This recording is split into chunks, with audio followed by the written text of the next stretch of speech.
ఇప్పుడు మలయాళీ మూవీస్ని కూడా అందరు ఇష్టపడుతున్నారు sir. So top Malayali movies in 2025 అంటే ఏం చెప్తారు? నేను కలెక్షన్స్ బేసిస్ టాప్ 10 చెప్తానండి. సో కలెక్షన్స్ వైజ్ లోకా చాప్టర్ 1 350 crores ప్లస్ కలెక్ట్ చేసి మలయాళం ఇండస్ట్రీలోనే రికార్డ్స్ క్రియేట్ చేసింది. Kalyani Priyadarshini amazing acting as a super hero movie, super lady హీరోగా తను చేసింది. And music by Jakes Bejoy, amazing background score. 30 crores బడ్జెట్లో ఇంత టెక్నికల్గా పర్ఫెక్ట్ మూవీ అండ్ న్యాచురల్గా అంటే మన నేటివిటీకి దగ్గరగా తీశారు. బ్రహ్మాండమైన పిక్చర్. సెకండ్ ఇస్ L2 ఎంపురన్, అదొక 265 crores కలెక్ట్ చేసింది. ఇది లూసిఫర్కి సీక్వెల్, కానీ అంత టాట్గా ఉండదు.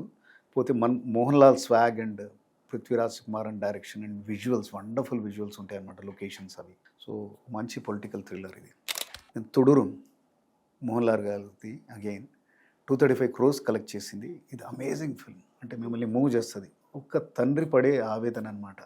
ఇది ఒక రివెంజ్ డ్రామా అండ్ ఆ తండ్రి రివెంజ్ ఎలా తీసుకుంటాడు, మోహన్ లాల్ యాక్టింగ్ తోటే కట్టిపడేస్తాడు మిమ్మల్ని. సర్వం మాయ, ఇది ఒక supernatural comedy thriller. Nivin పాల్కి మళ్ళీ లైఫ్ ఇచ్చిందనమాట. డైజ్ ఐరే అని సినిమా 81 crores కలెక్ట్ చేసింది. పోతే ఇది చాలా భయపెట్టేస్తుంది అనమాట.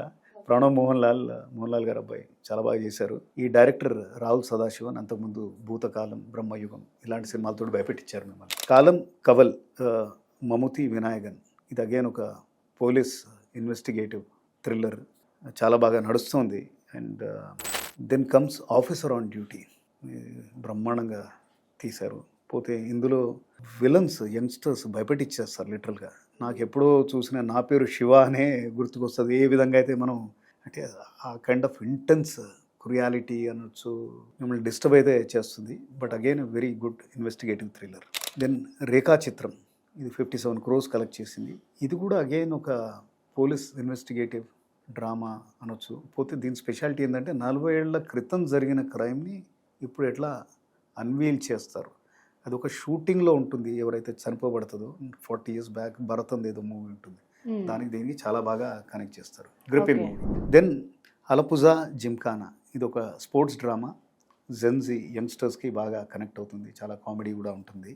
10th పొజిషన్లో ఉంది కలెక్షన్ వైజ్ ఇప్పుడు, కానీ నాకు ఫేవరెట్ మూవీ ఈకో అని, అది జియో హాట్స్టార్లో ఉంది. Amazing movie. ఓ కుక్కల బ్యాక్డ్రాప్లో ఇలాంటి థ్రిల్లర్ తీయచ్చు అనేది వీళ్ళు ప్రూవ్ చేశారు. ఈ డైరెక్టర్ ఇంతకుముందు కూడా కోతుల మీద కిష్కిందా కాండం అనే సినిమా తీశారు. ఇది don't miss this movie, my best movie. So this is the list.